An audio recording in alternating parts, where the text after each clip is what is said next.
Assalamualaikum warahmatullahi wabarakatuh. Perkenalkan, nama saya Santini. Saya mahasiswa dari Universitas Logistik dan Bisnis Internasional. Pada kesempatan kali ini saya akan membahas mengenai review jurnal yang berjudul Halal Logistik versus Halal Supply Chain, yang merupakan salah satu mata kuliah dari Halal Logistik yang diampu oleh Bapak Agus Purnomo. Baiklah, langsung saja ke pembahasan yang pertama. Yang pertama ada abstrak.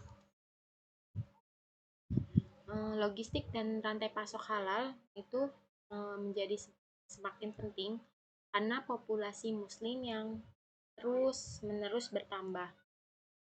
Nah, proses produksi produk halalnya itu meliputi kegiatan manufaktur, penanganan, penyimpanan, pergudangan, dan juga pengangkutan atau transportasi. Ketika produksi menjadi lebih mengglobal itu artinya produk tersebut sudah mengglobal di seluruh dunia. Rantai pasok tersebut pasti akan menjadi semakin lebih kompleks, sehingga adanya potensi untuk timbul resiko itu menjadi lebih tinggi, khususnya untuk produk halal. Jurnal ini bertujuan untuk memberikan wawasan tentang konsep logistik dan juga rantai pasok halal melalui pemahaman tentang proses logistik dan juga rantai pasok, serta disusun berdasarkan tinjauan singkat tentang syariah, logistik, dan juga rantai pasok, dan menguraikan perkembangan konsep tersebut dan pentingnya konsep-konsep tersebut. Dan juga jurnal ini berkontribusi pada pengetahuan dengan mengembangkan konsep logistik dan juga rantai pasok halal, sehingga dapat memberikan pedoman bagi para praktisi industri.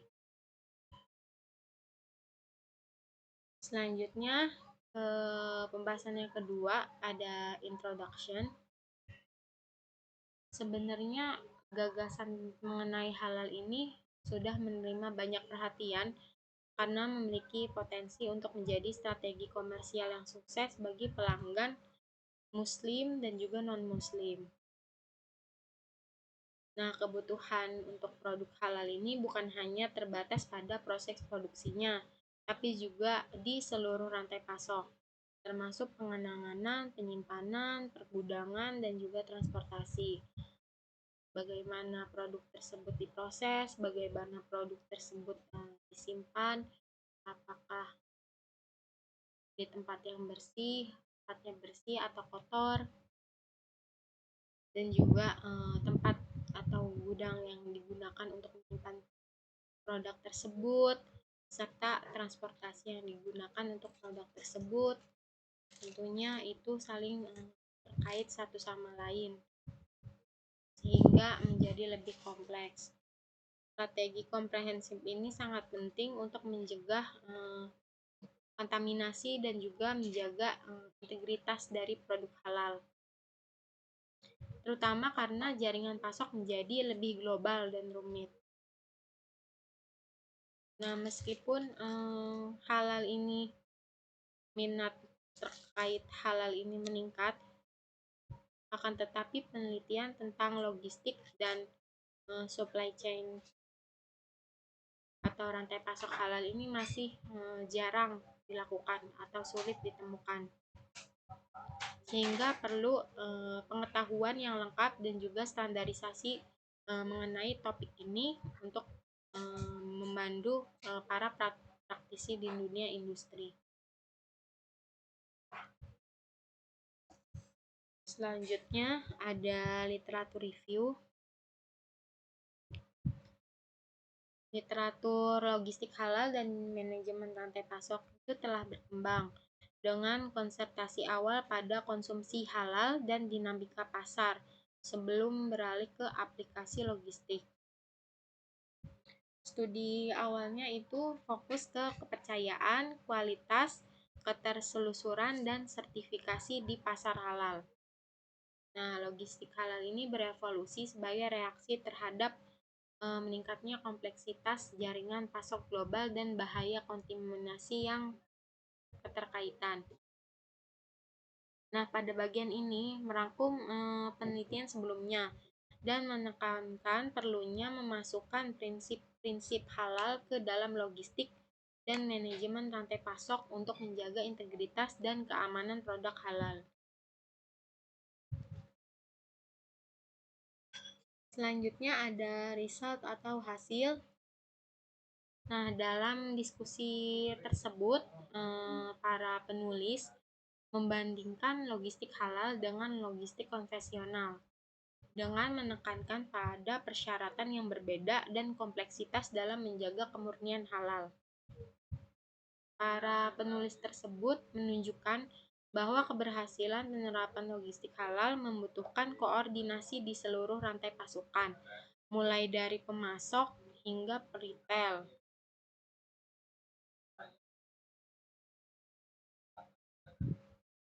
Dan juga mencakup kemungkinan manfaat ekonomi dari penggunaan logistik halal, seperti pangsa pasar yang lebih besar dan juga loyalitas konsumen. Penggabungan prinsip-prinsip halal ke dalam logistik dan manajemen rantai pasokan digambarkan sebagai pendekatan penting bagi organisasi yang ingin melayani pasar halal yang terus meningkat.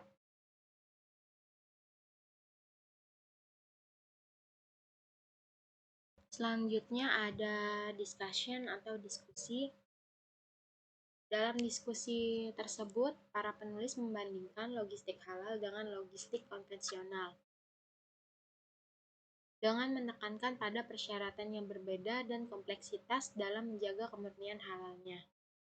Para penulis menunjukkan bahwa keberhasilan penerapan logistik halal membutuhkan koordinasi di seluruh rantai pasok, mulai dari pemasok hingga retail. Pembicaraan ini juga mencakup kemungkinan manfaat ekonomi dari penggunaan logistik halal, seperti pangsa pasar yang lebih besar dan juga loyalitas para konsumen. Penggabungan prinsip-prinsip halal ke dalam logistik dan manajemen rantai pasok digambarkan sebagai pendekatan penting bagi organisasi yang ingin melayani pasar halal yang terus-menerus meningkat. Selanjutnya ada conclusion. Dalam laporan ini diakhiri dengan menekankan perlunya lebih banyak penelitian dan juga pengembangan dalam logistik halal dan manajemen rantai pasok, serta membedakan antara logistik halal dan logistik konvensional untuk menetapkan norma dan prosedur secara jelas. Untuk mengakomodasi permintaan produk halal yang terus meningkat, para penulis mendorong para pelaku industri untuk menerapkan kerangka kerja logistik halal yang komprehensif. Dengan demikian, perusahaan dapat meningkatkan efisiensi operasional, mengurangi kekhawatiran kontaminasi, dan juga meningkatkan kepercayaan para konsumen. Selanjutnya ada personal opinion dari saya sendiri. Laporan ini sangat memberikan informasi yang berguna tentang topik logistik halal dan juga manajemen rantai pasok yang sedang berkembang. Lalu, laporan ini juga berhasil menekankan perlunya menegakkan standar halal di seluruh rantai pasok untuk memenuhi harapan konsumen dan juga menghindari kontaminasi ke produk halal tersebut. Evaluasi yang rinci dari literatur dan juga konsekuensi praktis menekankan pentingnya proses standar dan juga studi lebih lanjut terkait topik tersebut. Namun, penelitian ini dapat menggunakan data aktual untuk mendukung kerangka kerja konseptualnya dan memberikan contoh nyata implementasi logistik halal yang efektif. Secara keseluruhan, penelitian ini memberikan kontribusi yang signifikan untuk pemahaman dan juga peningkatan logistik halal. Sekian presentasi pada kesempatan kali ini, semoga bermanfaat bagi kalian semua. Saya ucapkan terima kasih. Wassalamualaikum warahmatullahi wabarakatuh.